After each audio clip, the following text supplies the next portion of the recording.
Good day, everybody. How's it going out there? In a previous episode, we talked about Anthrocon about ready to have its new shindig down there in Pittsburgh, and now it's been a few weeks, and the final numbers had come in for it, and it is quite a significant boom from even the numbers that I had created to deal with the fact when Texas Furry Fiesta happened this year, it got a lot larger than I was expecting. So basically, there is this situation happening after coronavirus where attendance to fandom conventions are expanding rather rapidly because of missed time, missed opportunity, and people raring to go. So the demand to attend these conventions is growing a lot faster, and even a lot faster for some of the bigger ones. So here we have an updated board. So this is the board that you saw in that video, and I created a line there called the Liberal 2023 versus Conservative 2023. Conservative 2023 was the old method that I had utilized in order to dictate conventions between one year and the other. The first line there is 2022, and unfortunately there's a big old frickin' light bulb in there.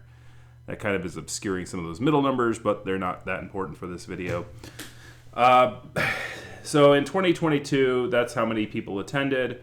So based on the previous algorithm, I'd laid out like what I think would happen in 2023. But then Texas Furry Fiesta happened, where they actually had an attendance rate of 7,336 as opposed to the 6,144. And you can see that on line 4 right about there.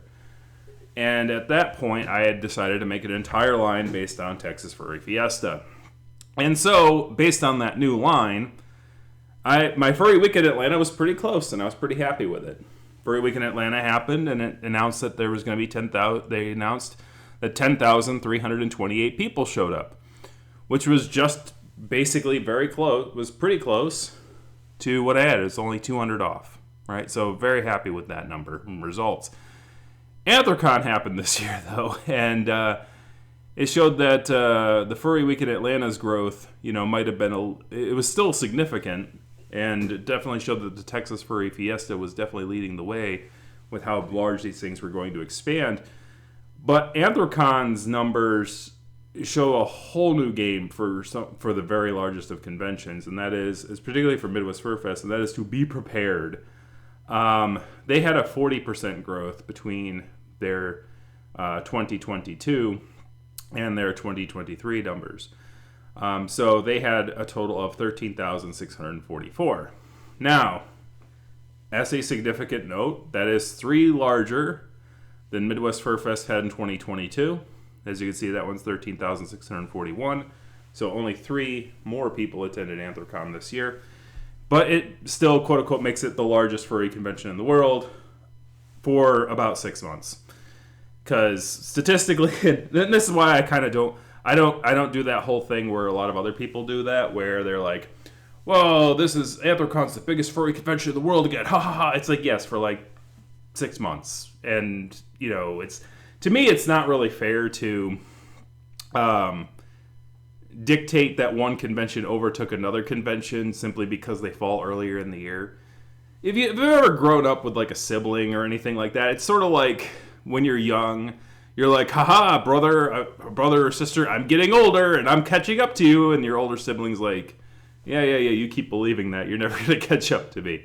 Because that's not how time works, right? Like, everyone sees this like number as something increasing. And when you're young, you're stupid. And you're like, oh, yes, this age number thing, right? It's not based on merit. It's just a linear number that just goes up once every year, and your sibling is going to be the same way. So you'll never catch up to each other, right? And you eventually become old enough to realize that. And so I think it's a similar kind of thing here. Now, if Midwest Fur Fest happens this year and they get under 13,644, at that point I would go, yes, Anthrocon is the largest furry convention in the world. But the odds to me that Midwest Fur Fest is not going to grow by more than 3 people this year is next to 0, right? not even in the realm of possibility. It's like less than a 5% chance. That is a rolling of a one if there ever was one, right? So to me, statistically, Midwest Fur Fest is still the largest until this year's attendance proves otherwise. And I don't think it's going to. Now, so basically, my range here for Midwest Fur Fest is it's going to grow. If it conservatively grows, then it'll grow to 7,000. It'll be almost 18,000 people. At the largest, it's going to be like 71,500. So 71.5. That's a large range, but the predictability of growth is getting really challenging because of this post-COVID situation.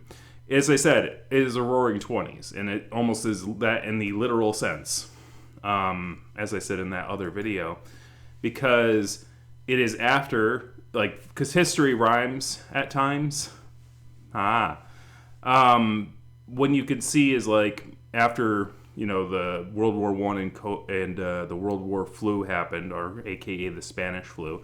I don't like using that term because the Spanish were the first to report on the influenza pandemic, but it doesn't mean that's where it came from. Mostly the cause of all the vectors for the Spanish flu was World War I, and it being spread amongst troops and people and people interacting with each other. So in my mind, I call it the World War flu because that's basically how it was spread out. That's just a personal thing that I do now that I like look back at that situation, right? Sort of like how we don't call coronavirus. Like usually we're trying to move away from the smelt it, dealt it, sort of putting the ire of the community on where the disease came from rather than on the disease itself. And as a global society, you know, it's something that people are starting to move towards, especially if the country in question is like a superpower in the world. I'm just saying we have our biases, right? It is what it is. But after the whole thing happens, right, there's a sort of booming cycle, and we're sort of entering that right now. So it's hard to get a good handle on where these numbers will come from. Between Midwest Fur Fest and now, we do have Biggest Little Fur Con still ready to go, and Megaplex, as far as the top 8s go. It's like I didn't really want to put an additional number on those two though this year because there's another situation that's sort of making them harder to predict. Eurofrints is the fact that they are moving out of Berlin this year, and they are moving to another city in the country. I don't think it's going to... Apparently, from what I've heard from a local on VR chat, that the facility at the non-Berlin place is actually larger, so it might actually be a good thing, and it could help increase attendance. And for locals, you know, Germany is a smaller country. You can get, you know, and it has decent transportation. So, you know, it moving from one city to the other might not be as big of a deal. It'd be like, you know, it'd sort of be like moving, you know, Anthrocon from Philadelphia to Pittsburgh. It's a little bit of a trip. It's a bit of a distance between the two places, but it worked out in Anthrocon's favor, I think most would say. So, in essence, I don't think it will have a too negative of an impact. I just think it might have a hindrance on having the boom happen. Megaplex has its own issues, and this one's more socio-political, which we covered in a previous video on this channel, dealing with a pretty hostile government towards furry fandom and the sort of folks that furry fandom typically supports politically, such as the LGBTQ community. And because of that disparity between the furries, mainstream furry culture and the government of Florida, there's a lot of wariness about attending a convention like that in the hotspot. And on top of that, Megaplex is physically having to limit the people who can even show up in the first place because they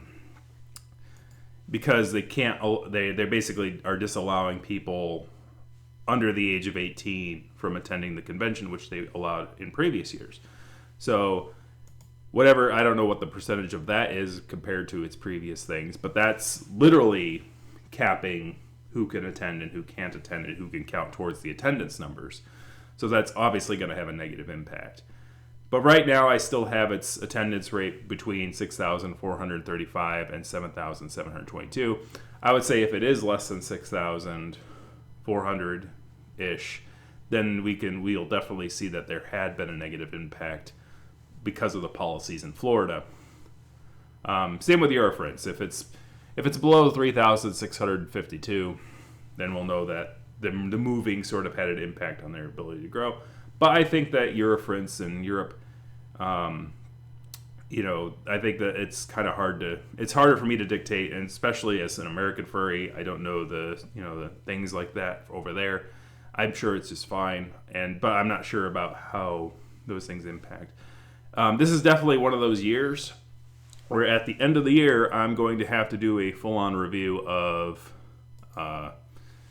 conventions overall and see if anyone are basically making the top 8. Because, as one furry noted on the article that I wrote for this at Flera, the Vernal Equinox, which is in Toronto, Canada, they had a booming year this year. They had a 63% increase in attendance rate. 63%, almost doubled, right? Like, take the year before, add two-thirds of that, and then just add it to it, right? It's just a large amount of growth.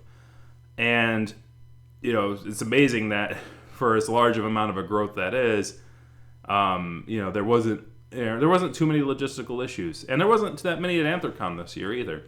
I think the biggest thing for Anthrocon, and I had, give them applause for that. But I think also the thing that helped Anthrocon this year, and this is sort of its own subject matter, and I won't go too far into it, but during that weekend, Twitter had this issue happening where it basically throttled people's ability to interact with each other there. And since Twitter is still, but for better or worse, the main social media platform of choice for furries, I think it sort of made it so that engagement about those particular things and those particular issues were stymied, were restricted, right? So it allowed people to enjoy the convention in person without too many people, in the back seats, interacting too much, and highlighting smaller issues. And instead, it incorporated larger issues. So there wasn't too many large issues that happened at the convention that I could see. Somebody attended who is a problematic person. That happens every once in a while because, problematic people will use deception and try to attend and things like that. That can occur. But nothing too major. And that just goes to show that these guys are experienced, they know what they're doing, and they've done very well for themselves. And I hope that they continue to prosper and grow as a convention. That being said, be prepared, and if you can help. If you can't, then do what you can to support those who can, right? Especially during these times. So be prepared, and what a 20,000 attendee rate at Midwest Fur Fest is applicable. It's within reach. So it'll be definitely interesting to see if that does happen this year. I don't know whether it will or not, and this comes from somebody who predicted when Midwest Fur Fest was going to surpass it with pretty much accuracy, to the point where I had actually expended some money to make a cool little artwork for it. That was probably one of my better works. I loved that one because it's like, hey, I could do something with my ability to predict things. All right, it's cool. All right, so anyways, that's it for today. But yeah, at the end of the year, I'll definitely have to look for if any of these smaller, quote-unquote, smaller conventions that are not in the top 8 have actually broached the top 8. Because if any year it's going to happen this year. Hasn't happened in a while. My suspicion is that Denver might surpass Eurofriends, because that's the one that's sort of chomping at the bit, I think, to move past Eurofriends. But I think, unfortunately for Eurofriends, it's going to be hard to keep up with these sort of what I call like near airport sort of things, because logistically a lot of furry conventions are near airports because it's easy to get from to the airport to that. So it's very utilizing the spaces that businesses use to sort of like communicate with each other, via like nearby hotels from airports and centers and convention centers and stuff like that. The things that our business people use, we're sort of utilizing for our sort of parties, as it were. So it's sort of like we're messing around in the shadows of capitalism, as it were. That being said, like, I don't think Europe has stuff like that. Europe has a lot better like regional things. It's very great for locals. Very hard for people from countries. Like, it's hard for Europeans to get to American, obviously, but it's one of those things where it's like that's unfortunately just location. That's the thing that can stymie your growth sometimes. But we'll see. We'll see what happens at the end of this year. Hopefully, your friends can, utilize new facilities and still get people to show up and to grow. In spite of having to move out of Berlin. But we'll see. Anyways, enough of me rambling. Thank you guys for watching this video. Kick that like, kick the subscribe button, kick a comment in the comment section, and we'll see you guys next time. Have a good one.